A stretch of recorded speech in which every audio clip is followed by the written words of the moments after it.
Estamos ahora con Mario Zúñiga, él es parlamentario andino, ha sido elegido por Fuerza Popular y es un arequipeño de pura cepa. Es verdad. Gracias, Mabel. Bienvenido. Gracias, Mabel, encantado de estar con usted en esta tarde y atento a cualquier inquietud suya. Ya un año del cambio de gobierno, ¿no? Bueno, antes de hablar del Parlamento andino y lo que les ocupa ya, hablemos un poquito de la coyuntura política. ¿Cómo evalúa este año de gobierno que está por cumplirse y que coincide con una especie de recesión económica y una inestabilidad política que se siente, ¿no? Sí, en realidad yo tengo una lectura muy sincera de esto, más allá de cualquier identidad ideológica, partidaria, yo me identifico con la realidad del país, con el país. Mis prioridades son el país primero, los partidos políticos o las organizaciones luego y las personas después.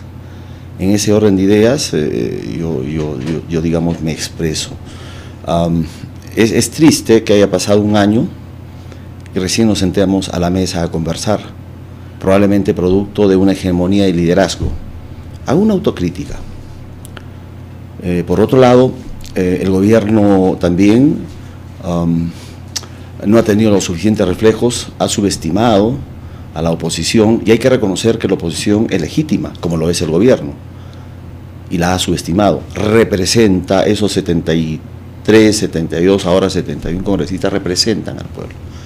Entonces, yo creo que el gobierno ha subestimado, no ha tomado la decisión a tiempo. Menos mal que Keiko ha sido la que ha tomado la iniciativa, enhorabuena, celebro ello. Pero el balance es negativo. También para la oposición, o sea, también para Fuerza Popular. Para todos, para todos. Pero como digo, más allá de la identidad partidaria, me parece que el Perú ha perdido. Y es lo que... ¿Y qué se puede esperar de este diálogo que va a ocurrir la próxima semana? Porque como la mayoría de analistas coinciden, en el caso de PPK tiene una debilidad institucional como partido, ¿no es cierto? Y también como a nivel personal también ya se le ha detectado una falta de muñeca política, pues a pesar de lo que se podía esperar de un hombre de su trayectoria. Y en el caso de Fuerza Popular también coinciden en que Keiko Fujimori particularmente y el grupo que está más cercano a ella no terminan por asimilar y aceptar que no ganaron las elecciones, que quien ganó las elecciones a pesar de todo es PPK. Y entonces es como una pataleta, dice, interminable, que le censuran los ministros, lo quieren tener hackeado. Entonces, en esas condiciones van a un diálogo ahora, ¿no? Sí. Porque para ambos ya la situación se hace insostenible. Pero realmente, ¿qué puede esperar el país de ese diálogo? A ver. Primero, depende cómo se le mire el tema. Si lo vemos en términos de pesos de poder, estamos mal. Vamos muy mal. Si lo vemos en términos de agenda país y de consensos, que es lo que espero ocurra en esta conversación con Pedro Pablo, con el presidente del Perú, vamos bien. Es decir, ideológicamente, programáticamente, Fuerza Popular y Peruanos por el Cambio tienen casi un 95% de similitud. Eso es una gran ventaja. Entonces no hay que discutir, sino ponerse a trabajar. Segundo, la realidad del país es crítica. El crecer a 2%, a 3%, no es suficiente. Escuché por ahí un ministro, hemos escuchado que dice que estamos creciendo el año pasado a 3% y que está en el promedio de Latinoamérica. Es que el Perú tiene que crecer a puntos mayores, es decir, a la tasa potencial. ¿Por qué? Porque tenemos que reducir la pobreza. Está en 22,7 al cierre del año pasado. Tenemos que reducirla, y para reducir tenemos que crecer por encima de 4, 5, 6%. Entonces no es verdad que estamos bien. Ahora, que otros crezcan, como Chile, que crezca menos, pero Chile tiene menos pobreza. Entonces son realidades diferentes. Hay que verlo en esa perspectiva, de manera que no tenemos otra cosa. Estamos condenados a trabajar, felizmente a trabajar juntos. Y tenemos todas las facilidades, programáticamente, coincidencia, ideológicamente, hablamos de economía de mercado, también lo hay. Me parece que falta un poco de hacer ejercicio de ceder posiciones, menos cálculo político.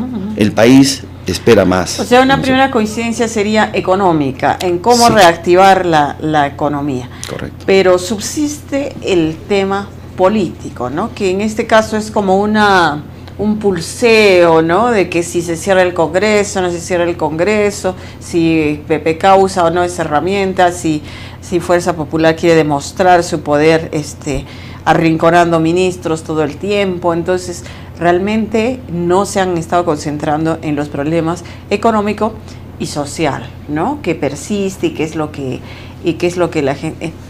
Fuerza Popular, concretamente, cree que va a pedir, por ejemplo, en este diálogo, el indulto a Alberto Fujimori en esta circunstancia. ¿Es bueno tocarlo? ¿Es bueno mejor soslayarlo para más adelante? ¿Cuál es su lectura? Bueno, yo creo que no debe tocarse, debe ir por cuerda separada. Keiko lo dijo en campaña, que la liberación de su padre tendría que ser por la vía legal, a través del Tribunal Constitucional o del Poder Judicial. Y no debería. Lo que no hace legítimo la necesidad y el pedido de hacerlo. No creo que sea el momento. No debe ser parte de la agenda política. Es que no debe ser, porque distorsionaría.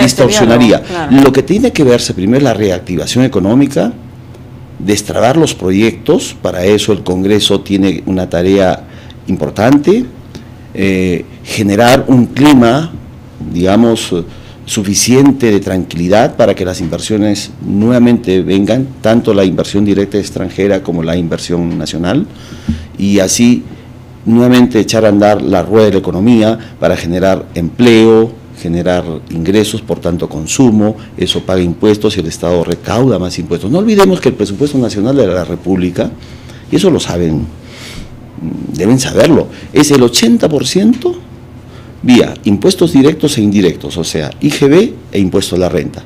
Entonces, si hay menos demanda, producto, menos inversión, habrá menos recaudación y por tanto habrá un retraso en el pago de la deuda social, ¿no? O de la inversión pública. Esa debe ser la agenda. Y después lo otro.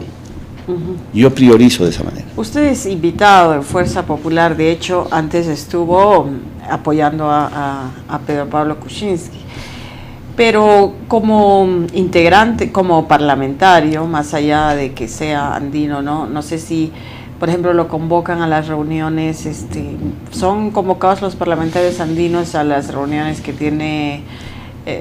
los parlamentarios nacionales, o es otro foro, sí. ¿Cuál es su participación ahí? Keiko tiene un talante democrático, pese a lo que percibe la gente o dice la gente, tiene un talante democrático. Sí nos ha convocado varias veces para saber de nosotros qué es lo que estamos haciendo, cómo estamos trabajando y qué aporte hacemos al país. Eso es un capital del partido, es un capital, porque no también del país. Nosotros somos elegidos en distrito único a nivel nacional, representamos al país. Y Keiko tiene mayoría en el Parlamento andino también, somos 3 representantes de 5. Entonces, pero nos llevamos muy bien, en armonía, además no hay razón para no hacerlo, ¿no? Claro, cada uno representa un partido y en algunos casos, por ejemplo, en la elección del vicepresidente, podría haber, digamos, algún tipo, no conflicto, pero sí cierta competencia. Pugna que es natural en política, pero siempre en los mejores términos. Y como dicen algunos que se irían con Kenji Fujimori, ¿usted entre cuál de los dos optaría de darse esa...? Usted hizo una mención y le agradezco que lo haga. Yo apoyé a Pedro Pablo Kuczynski casi 3 años cuando me invitaron a formar el partido ya hace más de 6 años. Y yo renuncio por cosas que no merece la pena comentar, porque además ya es público. No había la intención del CEN de entonces de hacer un partido político, o sea, tenía esa sensación, es decir, era solo un grupo. Creo que ahora ha revelado que es eso, no estoy sorprendiendo ni mintiendo, y yo no puedo apoyar a una organización, entre comillas, que quiera hacerse el poder si no tiene una estructura suficiente que pueda manejar el país. Ahora lo estamos viendo. Yo prefiero una organización política con todos sus defectos, donde digamos, se haga ejercicio de democracia, que las opiniones de sus militantes sean escuchadas, sean discutidas, y si se toma una decisión, por mayoría hay que respetarla. Eso es fuerza popular, como seguramente otros partidos, digamos el APRA, no sé si la izquierda. Bueno, no todos los parlamentarios piensan como usted. De hecho, ha habido 2 disidencias y se habla de más, ¿no? Por eso... Y de un grupo privilegiado alrededor de Keiko, que el grupo de la mototaxi. Y bueno, el primero en ponerlo en evidencia es Kenji, entonces no es tampoco cualquiera que lo está diciendo, ¿no? Es verdad, estamos en un proceso de acomodamiento, un proceso de desarrollo institucional permanente, y esto no debería extrañarnos, sino cómo resolvemos este problema. Yo creo que legítimamente Kenji se expresa. Si estamos o no de acuerdo es otro tema, pero lo que no se puede es conculcar o criticar o fustigar a alguien que hace ejercicio del derecho de opinión. Ahora, que tengo una la razón, lo veremos después, pero yo de pronto sí soy institucional, de pronto yo trabajo para mi país a través de un partido, soy institucionalista, ¿no? De manera que este asunto de la hegemonía entre Keiko y Kenji no me debería preocupar, y no me preocupo tanto, sino más bien de cumplir el mandato que el pueblo nos ha dado como Muy bien, hablando de ese mandato, el Parlamento andino tiene como misión consolidar la integración que es un anhelo más que una realidad hace muchos años entre los países andinos, ¿no? Ahora que ha ocurrido este inicio de desmembramiento y amenazas, por ejemplo, contra la Unión Europea, que ha sido en estos años el gran ejemplo de la integración. ¿Cómo el mundo está cambiando con los cambios políticos y económicos que también ha habido? O sea, ¿es viable realmente la integración o es más necesaria que nunca? ¿En qué paso estamos del 1 al 10 en la integración? Muy buena pregunta, y me gusta cuando se maneja indicadores. Lo segundo, la última parte le voy a contestar en su momento. A ver, la integración es insoslayable. No es posible de ninguna manera enfrentar un futuro sin estar integrados. Y hay muchas formas. Gran Bretaña cree que no. De Bueno, hecho, se votó para salirse de la Unión Europea. Que el Brexit fue producto de un mal cálculo político. Reconozcamos que fue eso, porque tenían seguro que iban a votar por quedarse en la comunidad. Por eso es que fueron a referéndum y ganaron perdieron por un margen pequeño. Donald Trump tampoco cree en la integración. Bueno, y ya Donald Trump es una excepción. Corea del Norte tampoco. Bueno, Corea del Norte ya no siquiera es excepción, están en otro mundo, viene otro mundo, sí, pero... Bueno, pero el Perú, digamos, sí necesita integración. Pero claro que sí, la Alianza del Pacífico es un concepto también de integración, es un bloque, o sea, nos integramos en torno a objetivos comunes, ¿no? Hacer un bloque económico. El Parlamento andino, su génesis es el Acuerdo de Cartagena. Cumplió un rol, pero reconozcamos que la dinámica, o sea, el mundo no es estático, cambia. ¿Quién iba a pensar hace 35 años que China iba a ser la segunda economía del planeta? Ya lo es.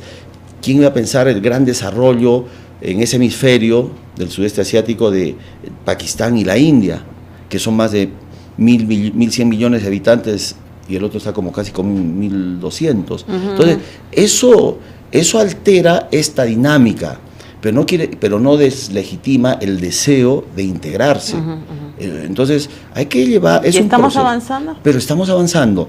Chile, por ejemplo, que era un miembro, durante 12 años un miembro observador, se ha integrado hace 2 años, año y medio, al Parlamento andino como miembro pleno. Eso es algo bueno. Eso es algo bueno. Ajá, porque es una economía desarrollada. Es no una podemos economía, negar. Claro. Más desarrollada que Perú, quiero decir. Es verdad, lo dice con mucha propiedad. Es verdad, tiene indicadores que así lo demuestran. Entonces, está fortaleciendo esa economía a la integración. Pero, ¿qué podemos esperar como país de esa integración? Económicamente, porque, digamos, es la motivación principal. Usted es muy práctica y yo también. Se lo voy a explicar con... A ver, más que una definición académica o literal que se puede encontrar en el internet, se lo voy a explicar con un pequeño ejemplo. ¿Qué son las zonas de integración fronteriza? Son espacios geográficos que compartimos el Perú con varios países y varios países con el Perú. ¿Qué explica eso, por ejemplo? ¿Qué importancia tiene? Es el 22% del territorio nacional, esas zonas de frontera. Por ejemplo, las exportaciones que se mueven en zona de frontera son aproximadamente 10.300 millones de dólares anuales. Si comparamos con las exportaciones totales del Perú, que son por ahora 53.000, estamos hablando casi de un 20%. Es importante. Y voy a señalar un dato más, un indicador más. El 85% de las empresas que exportan en esa zona exportan productos con valor añadido. Y eso evidentemente nos insinúa que hay mano de obra directa, hay una inyección económica directamente a las unidades pequeñas de la economía. Y termino con otro dato para revelar la importancia que tiene ello. El 90% de las empresas son micro y pequeñas. Así es. Entonces, mientras en la economía nacional es todo lo opuesto. Exportamos, o sea, las exportaciones nuestras son en su mayoría de un pequeño grupo de grandes empresas, ¿no? Entonces, sí es o no importante esas zonas. Y nosotros, a través de la edición 502 de la Comunidad Andina, hemos armado toda una estructura legal que favorece a esas zonas, por ejemplo, ampliando las zonas las zonas aduaneras, por ejemplo, ¿no?